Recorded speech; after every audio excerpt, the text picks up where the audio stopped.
ನಮಸ್ಕಾರ ವೀಕ್ಷಕರೇ, ಬಳ್ಳಾರಿ ಬೆಳಗಾಯಿತು ಚಾನೆಲ್ಗೆ ಸ್ವಾಗತ. ಜಿಲ್ಲೆಯಲ್ಲಿ ಪ್ರತಿನಿತ್ಯ ನಡೆಯುವ ಎಲ್ಲ ಆಗುಹೋಗುಗಳನ್ನು ತಿಳಿದುಕೊಳ್ಳಲು ವೀಕ್ಷಿಸಿ ಬಳ್ಳಾರಿ ಬೆಳಗಾಯಿತು ಯೂಟ್ಯೂಬ್ ಚಾನೆಲ್. ಎಲ್ಲರಿಗೂ ಶರಣಾರ್ಥಿಗಳು. ಇವತ್ತು ನಮ್ಮ ಕುರಾನನ್ನ ಉರ್ದು ಭಾಷೆಯಲ್ಲಿ ಪುಸ್ತಕಗಳಲ್ಲಿ ಅನೇಕ ಸಂದೇಶಗಳಿರೋದನ್ನು ಇವತ್ತು ಕಾಲಮಾನಕ್ಕೆ ಅನುಗುಣವಾಗಿ ಪೆಂಡ್ರೋದಲ್ಲಿ ಅಂದರೆ ಸುಲಭವಾಗಿ ಓದ್ಲಿಕ್ಕೆ ಬರೆದವರು ಕೂಡ ಅದನ್ನು ಕೇಳಿಸ್ಕೊಳ್ಳಿ ಅಂತ ಹೇಳಿ ಇವತ್ತು ನಮ್ಮ ಅಸಲ್ ಭಾಷಾ ಕುರಾನ್ ಅಕಾಡೆಮಿ ವತಿಯಿಂದ ನಮ್ಮ ಇಬ್ರಾಹಿಂ ಸಾಹೇಬ್ ಅವರು ಮೊನ್ನೆ ಮಠಕ್ಕೆ ಬಂದು ಸ್ವಾಮೀಜಿ ಈ ಥರ ಕಾರ್ಯಕ್ರಮ ಬರಬೇಕು ಅಂದಿದ್ವಿ. ನಾ ಹೇಳಿದ್ರೆ ನಮ್ಮೇಲೆ ಬಹಳ ಪ್ರೀತಿ, ಆ ಪ್ರೀತಿಗೆ ಎಷ್ಟು ಶಕ್ತಿ ಇದೆ ಅಂದ್ರೆ ಅದು ಬೆಲೆ ಕಟ್ಲಿಕ್ಕೆ ಆಗೋದಿಲ್ಲ. ನಾವಿವತ್ತು ಕಲ್ಗಟ್ಟಿಗೆಯಲ್ಲಿ ಇರಬೇಕಾಗಿತ್ತು, ಆದ್ರೆ ನಾನು ಇಬ್ರಾಹಿಂಗೆ ಹೇಳಿದೆ, ನೀ ಕರೆದೆ ಅಂದ್ರೆ ಎಲ್ಲವೂ ಕ್ಯಾನ್ಸಲ್ ಮಾಡಿ ಬರ್ತೀನಪ್ಪ ಅಂತ. ಅಷ್ಟು ಪ್ರೀತಿ ಅಭಿಮಾನ. ಅವ್ರು ಹೇಳಿದಂಗೆ ಇವತ್ತು ಮಿಲ್ಲಾರ್ಪೇಟೆಯಲ್ಲಿ ನಮ್ಮ ಇಸ್ಲಾಂ ಬಂಧು ಬಳಗದವ್ರು ಇದ್ದಾರೆ, ಆದ್ರೆ ನಮಗೆ ಎಷ್ಟು ಪ್ರೀತಿ ಅದಾರ ಅಂದ್ರ ಸುಮ್ಮನೆ ಕರೆದ್ರು ಸಾಕು ಒಂದು 300-500 ಜನ ಒಂದೇ ಸರಿ ಬಂದ್ಬಿಡ್ತಾರೆ. ಮತ್ತೆ ಅವ್ರಿಗೆ ಏನೇ ತೊಂದರೆ ಆದ್ರೂ ನಾನು ಪೂಜೆ ಬಿಟ್ಟಾದ್ರೂ ಬಂದು ಹೆಲ್ಪ್ ಮಾಡ್ತೀನಿ ಅವ್ರು. ಇವತ್ತು ಕುರಾನು, ಭಗವದ್ಗೀತೆ, ಧರ್ಮ ಗ್ರಂಥಗಳು ಅನೇಕ ಇದಾವೆ. ಅದನ್ನ ಅನೇಕ ಸಭೆ ಸಮಾರಂಭಗಳಲ್ಲಿ ಹೇಳ್ತೀನಿ. ಇವೆಲ್ಲ ಮನೆಯ ಗ್ರಂಥಗಳು, ಮನೆಯಲ್ಲಿ ಮಾತ್ರ ನಮಗೆ ಧರ್ಮ ಗ್ರಂಥಗಳು. ಹೊರಗಡೆ ಬಂದಾಗ ನಾವೆಲ್ಲರೂ ಕೂಡ ಸಂವಿಧಾನಕ್ಕೆ ಬದ್ಧರಾಗಿರ್ಬೇಕು. ಸಂವಿಧಾನ ಅಂದ್ರೆ ಸ್ವಾಮಿಗೂ ಒಂದೇ, ಮುಸಲ್ಮಾನ್ರಿಗೂ ಒಂದೇ, ಹಿಂದೂಗಳಿಗೂ ಒಂದೇ, ಎಲ್ಲರಿಗೂ ಒಂದೇ. ಎಲ್ಲ ಅಂದ್ರೆ ಕಾನೂನು ಅಂದ್ರೆ ಎಲ್ಲರಿಗೂ ಒಂದೇ. ಇಲ್ಲಿ ಧರ್ಮ ಗ್ರಂಥ ಯಾವ ಬರೋದಿಲ್ಲ. ಧರ್ಮ ಗ್ರಂಥ ಏನಿದ್ರು ನಮಗೆ ಮಂದಿರದಲ್ಲಿ, ಮನೆಗಳಲ್ಲಿ, ಮನಸ್ಸಿನಲ್ಲಿ. ಹೊರಗಡೆ ಬಂದಾಗ ನಾವೆಲ್ಲರೂ ಕೂಡ ಕಾನೂನು ಗ್ರಂಥ, ಅಂಬೇಡ್ಕರ್ ಅವರು ಕೊಟ್ಟಿರ್ತಕ್ಕಂಥ ಸಂವಿಧಾನ ನಮ್ಮ ದೇಶದ ಗ್ರಂಥ, ಅದಕ್ಕೆ ನಾವೆಲ್ಲರೂ ಕೂಡ ಗೌರವಿಸ್ಬೇಕು. ಮನಸ್ಸು ಕಲ್ಮಶ ಆಗ್ತಿರ್ತೈತಿ, ಕೆಟ್ಟ ಆಲೋಚನೆಗಳು ಬರ್ತಿರ್ತವೆ, ಅವೆಲ್ಲ ಬರಬಾರ್ದು ಅಂತ ಹೇಳಿ ಇಂಥ ಗ್ರಂಥಗಳನ್ನು ಓದಿ ನಾವು ಶಾಂತಿಯನ್ನು ತಂದುಕೊಳ್ಬೇಕು, ಸೌಹಾರ್ದತೆಯನ್ನು ತಂದುಕೊಳ್ಬೇಕು.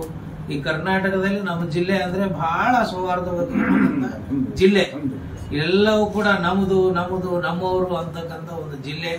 ಹೀಗಾಗಿ ನಮ್ಮ ಇಸ್ಲಾಂ ಬಾಂಧವ್ರದ್ದು ಏನೇ ಕಾರ್ಯಕ್ರಮ ಇದ್ರು ಕೂಡ ನಮ್ಮ ಜಿಲ್ಲೆಯಲ್ಲಿ ಕರೀತಾರೆ. ಅದು ನಮಗೊಂದು ಖುಷಿ. ಅದಕ್ಕೆ ನೀವೆಲ್ಲರೂ ಕೂಡ ಓದುವಂತ ಹವ್ಯಾಸ ನೀವೆಲ್ಲರೂ ಕೂಡ ಮಾಡ್ಕೊಳ್ಬೇಕು. ಅಂತೇಳಿ ಓದಕ್ಕಾಗಲಿಲ್ಲ ಅಂದ್ರೆ ಮೊಬೈಲ್ಗೆ ಹಾಕೊಂಡು ಕಿವಿಯಾಗಿ ಇಟ್ಕೊಂಡು ಕೇಳಿದ್ರು ಕೂಡ ನಿದ್ದೆ ಬರ್ತೈತಿ. ಹೀಗಾಗಿ ಒಳ್ಳೆ ಕೆಲಸ ಮಾಡಿದ್ರಿ ಇಬ್ರಾಹಿಂ ಅವರೇ. ನಿಮಗೆ ಸಾಥ್ ಕೊಟ್ಟಿರ್ತಕ್ಕಂಥ ಎಲ್ಲ ಧರ್ಮೀಯರಿಗೂ ಭಗವಾನ ಅಲ್ಲ ಒಳ್ಳೇದ್ ಮಾಡ್ಲಿ ಅಂತ ಹೇಳಿ ಅಲ್ಲಿಂದ ಇಲ್ಲಿ ಹೆಂಗ್ ಬಂದಿವಿ ಗೊತ್ತಾಗ್ಲಿಲ್ಲ. ಒಳ್ಳೊಳ್ಳೆ ವಿಚಾರಗಳು ಮಾತಾಡ್ಕೊತ ಬಂದಿವಿ.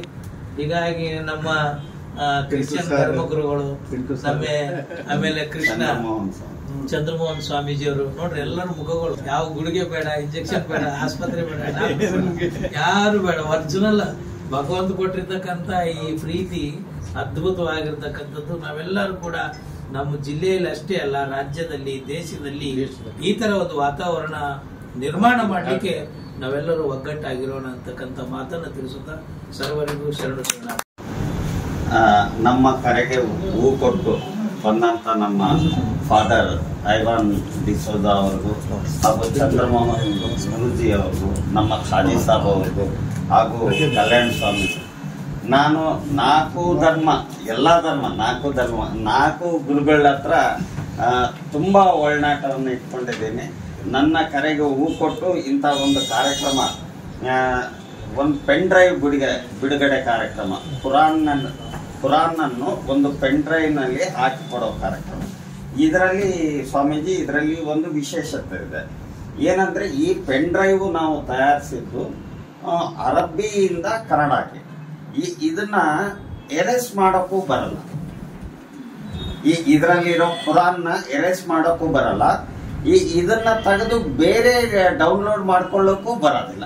ಅಂತ ಪೆನ್ ಡ್ರೈವ್ ಅನ್ನ ನಾವು ತಯಾರು ಮಾಡಿದ್ವಿ.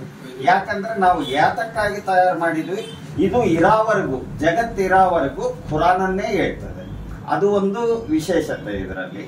ಈಗ ಕೆಲವರು ನನಗೆ ಕ್ವಶನ್ ಮಾಡಿದ್ರು, ಈಗ ಎಲ್ಲ ಸಾಫ್ಟ್ ಮೊಬೈಲು ಇದರಲ್ಲಿ ನಾವು ಕುರಾನ್ ಅಂದ ತಕ್ಷಣ ಕುರಾನ್ ಬಂದ್ಬಿಡ್ತದೆ, ನಾವು ಕೇಳ್ಬೋದು. ನೀವು ಕೇಳ್ಬೋದು, ಸರಿ. ನಾನು ಇದನ್ನ ಮಾಡೋ ಉದ್ದೇಶ ಏನಂದ್ರೆ, ನಾವು ಯಾವುದೇ ಒಂದು ರಾಮಾಯಣ ಆಗಲಿ, ಮಹಾಭಾರತ ಆಗಲಿ, ಕುರಾನ್ ಆಗಲಿ, ಬೈಬಲ್ ಆಗಲಿ ಕೇಳೋ ಹೊತ್ತಿನಲ್ಲಿ ನಾವು ಫೋನ್ನಲ್ಲಿ ಕೇಳಿದಾಗ ಹಲವಾರು ಬಾರಿ ಡಿಸ್ಟರ್ಬ್ ಆಗ್ತದೆ. ನಮ್ಗೆ ಕರೆಗಳು ಬರ್ತವೆ. ಕರೆಗಳು ಬಂದಾಗ ನಾವು ಅಂತ ಪವಿತ್ರವಾದ ಗ್ರಂಥಗಳನ್ನ ಸ್ಟಾಪ್ ಮಾಡ್ತೀವಿ. ನಮ್ಮನ್ನ ಡಿಸ್ಟರ್ಬ್ ಮಾಡ್ತಾವ ನಮ್ಮ ಕರೆಗಳು. ಅದು ಆಗ್ಲಾರ್ದೇನೆ ಪೆನ್ ಡ್ರೈವ್ ನಲ್ಲಿ 10 ನಿಮಿಷ ಕೇಳಲಿ, 5 ನಿಮಿಷ ಕೇಳಲಿ, ಸ್ವಚ್ಛವಾಗಿ ನೀಟಾಗಿ ಯಾವುದೇ ಒಂದು ಡಿಸ್ಟರ್ಬೆನ್ಸ್ ಇಲ್ದಂಗೆ ಕೇಳಬೇಕು ಎಂಬ ಒಂದು ಉದ್ದೇಶದಿಂದ ಈ ತರ ಮಾಡಿದ್ವಿ. ಈಗ ನಾವೇನು ಆನ್ಲೈನ್ ನಲ್ಲಿ ಹಿಂಗ ಖುರಾನ್ ಅಂತ ಹೇಳಿ ಹೊಡೆದ್ರೆ ಬಂದ್ಬಿಡ್ತದೆ, ಬೈಬಲ್ ಅಂತ ಹೊಡೆದ್ರೆ ಬರ್ತದೆ, ರಾಮಾಯಣ ಅಂದ್ರೆ ಹೊಡೆದ್ರೆ ಬರ್ತದೆ, ಮಹಾಭಾರತ ಅದೆಲ್ಲ ಕೈಯಲ್ಲೇ ಇರ್ತದೆ, ಇಲ್ಲ ಅಂತ ಹೇಳ್ತಾ ಇಲ್ಲ. ಆದರೂ ನಾವು ಇದರಲ್ಲಿ ಮಾಡೋ ಉದ್ದೇಶ ಅದೇ, ನಮ್ಮನ್ನ ಯಾರು ಡಿಸ್ಟರ್ಬ್ ಮಾಡಲ್ಲ ಇದು ಕೇಳೋದ್ರಲ್ಲಿ. ಈಗ ಸಪೋಸ್ ನಾವು ಒಂದು ಊರಿಗೆ ಪ್ರಯಾಣ ಬೆಳೆಸ್ತಾ ಇದೀವಿ, ಕಾರ್ನಲ್ಲಿ ಇದು ಇಟ್ಟು ಸ್ಟಾರ್ಟ್ ಮಾಡಿದ್ರೆ ಅನಂತಪುರ್ಗೆ ಹೋಗೋದ್ರಲ್ಲಿ ಒಂದು 5 ಸೂರ ಕೇಳ್ಬೋದು, ಒಂದು 5 ಸೂರ ಕೇಳ್ಬೋದು. ನಾವು ಮತ್ತೆ ಬರುವಾಗ ಬಳ್ಳಾರಿಗೆ ಬರುವಾಗ ಒಂದು 5 ಸೂರ ಕೇಳ್ಬೋದು. ಹಿಂಗೆ ಟ್ರಾವೆಲ್ ನಲ್ಲಿ ಇದ್ದಾಗ, ನಮ್ಗೆ ಮನೆಯಲ್ಲಿ ಏಕಾಂತವಾಗಿ ಇದ್ದಾಗ ಇದನ್ನ ಕೇಳ್ಬೋದು. ಮೊಬೈಲ್ನ ಬಗ್ಲಿಗಿಟ್ಟು ನಾವು, ನನಗೆ ಬಹಳ ಜನ ಅದನ್ನೇ ಪ್ರಶ್ನೆ ಮಾಡಿದ್ರು, ಮತ್ತೆ ಇದೇ ನೀವು ಮಾಡ್ತಾ ಇದ್ದೀರಿ ಅಂತ. ಇದರ ವಿಶೇಷತೆ ಇದೆ. ಇನ್ನೊಂದು, ನಮ್ಮ ಕಲ್ಯಾಣ ಗುರುಗಳು ಬಾರಿ ಚಂದ ಹೇಳಿದ್ರು, ಎಲ್ಲರೂ ವಿದ್ಯಾವಂತರಿಲ್ಲ. ನಾವು ಸುಮಾರು ನಮ್ಮ ಅಣ್ಣವರು ರಸೂಲ್ ಭಾಷಾ ಅವರು ಸುಮಾರು ವರ್ಷಗಳಿಂದ ಫ್ರೀ ಕುರಾನ್ ಡಿಸ್ಟ್ರಿಬ್ಯೂಟ್ ಮಾಡ್ತಿದ್ದಾರೆ. ತೆಲುಗು, ಕನ್ನಡ, ಹಿಂದಿ ಅನುವಾದಗಳನ್ನು ಇದು ಮಾಡ್ತಾ ಬಂದಿದ್ದಾರೆ.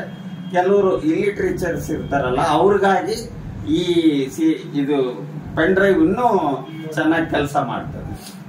ಆ ಒಂದು ಉದ್ದೇಶಕ್ಕೆ ಇದು ನಮ್ಮ ಕಲ್ಯಾಣ ಸ್ವಾಮಿಗಳು ಕರೆಕ್ಟ್ ಆಗಿ ಕ್ಯಾಚ್ ಮಾಡಿದ್ರು ಇದರ ಉದ್ದೇಶ ಏನು ಅಂತೇಳಿ. ಈ ತರ ನಾವು ಮಾಡಿದ್ದೀವಿ. ತಮ್ಮಲ್ಲಿ ತಾವು ಈ ಕಾರ್ಯಕ್ರಮಕ್ಕೆ ಬಂದು ಈ ಕಾರ್ಯಕ್ರಮವನ್ನು ತುಂಬಾ ಪ್ರೀತಿಯಿಂದ, ತುಂಬಾ ಪ್ರೀತಿಯಾದ ಮಾತುಗಳನ್ನು ಹೇಳಿ ನಮ್ಗೆಲ್ಲರಿಗೂ ಸಂತೋಷಪಡಿಸಿದ್ದೀರಿ. ಇದಕ್ಕಾಗಿ ತಮ್ಗೆಲ್ಲರಿಗೂ ತುಂಬ ಹೃದಯದ ಕೃತಜ್ಞತೆಗಳು. ಬಳ್ಳಾರಿಯ ನಿರಂತರ ಸುದ್ದಿಗಾಗಿ ಬಳ್ಳಾರಿ ಬೆಳಗಾಯಿತು ಚಾನೆಲ್ನ ಸಬ್ಸ್ಕ್ರೈಬ್ ಮಾಡಿ ಹಾಗೂ ಬೆಲ್ ಐಕಾನ್ ಒತ್ತಿ.